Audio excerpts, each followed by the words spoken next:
સુરત શહેરમાં આજે સવારે કોંગ્રેસ દ્વારા પ્રભાત ફેરીનું આયોજન કરવામાં આવ્યું હતું, જે માનગઢ ચોક સરદાર પટેલની પ્રતિમાથી શરૂ થઈને સ્ટેશન પાસે આવેલી સરદાર પટેલની પ્રતિમાના આસપાસ ગંદકીના દ્રશ્યોએ ભારે રોષ સર્જ્યો હતો। માનગઢ ચોક સરદાર પ્રતિમાથી સુરત રેલવે સ્ટેશન સરદાર પ્રતિમા સુધીની જે અમે કોંગ્રેસ પાર્ટી દ્વારા પ્રભાત ફેરીનું આયોજન કરવામાં આવ્યું હતું અને જ્યારે અહીંયા અમે સરદાર પટેલ સાહેબને જ્યારે એમનું સન્માન કરવા આવ્યા, એમને પુષ્પાંજલિ અર્પિત કરવા આવ્યા, ત્યારે અહીંની પરિસ્થિતિ જોઈને અમે ગદગદિત થઈ ગયા કે શું આ પરિસ્થિતિ છે। આ રીતે સરદાર વલ્લભભાઈ પટેલ સાહેબની પ્રતિમા આગળ આ પરિસ્થિતિ છે। સુરત નંબર 1 લેવાની વાત કરનારી આ સરકાર, આ સુરત મહાનગરપાલિકા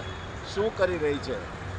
આ જે નંબર આપનારાઓ છે તેને આ જગ્યાનું વિઝિટ લેવી જોઈએ અને આ જગ્યાને જોયા પછી એમને ખબર પડી જોઈએ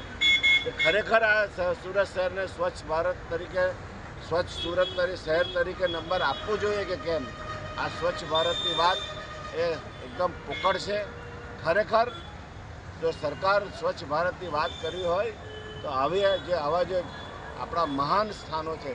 તેને પહેલાં ધ્યાન પર લેવું જોઈએ અને સુરત શહેરના નાક કહેવાય રેલવે સ્ટેશનની સામે।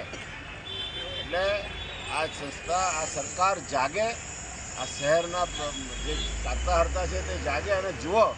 આની હાલત। આજરોજ એક પ્રભાત ફેરીનું આયોજન કરવામાં આવેલું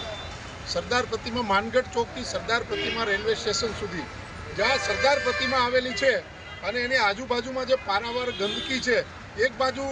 આપણે સ્વચ્છ ભારત મિશનની વાત કરીએ છીએ, સ્વચ્છ સુરતની વાત કરીએ છીએ અને નંબર 1 સુરત લાવવાની વાત કરીએ છીએ, બીજી બાજુ જે વરવી પરિસ્થિતિ છે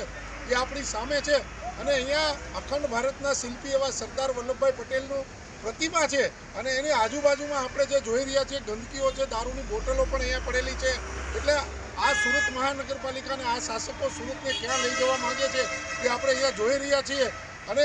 દેશના જેને કહી શકાય કે સરદાર વલ્લભભાઈ પટેલ જે દેશને એક આઝાદી અપાવવામાં અને એક અખંડ ભારત બનાવવામાં જેમણે અમૂલ્ય ફાળો આપેલો છે અને એના શિલ્પી રહ્યા છે, એમની જ પ્રતિમાની આ હાલત હોય તો બાકીના સુરતની શું હાલત છે એ આપણે સમજી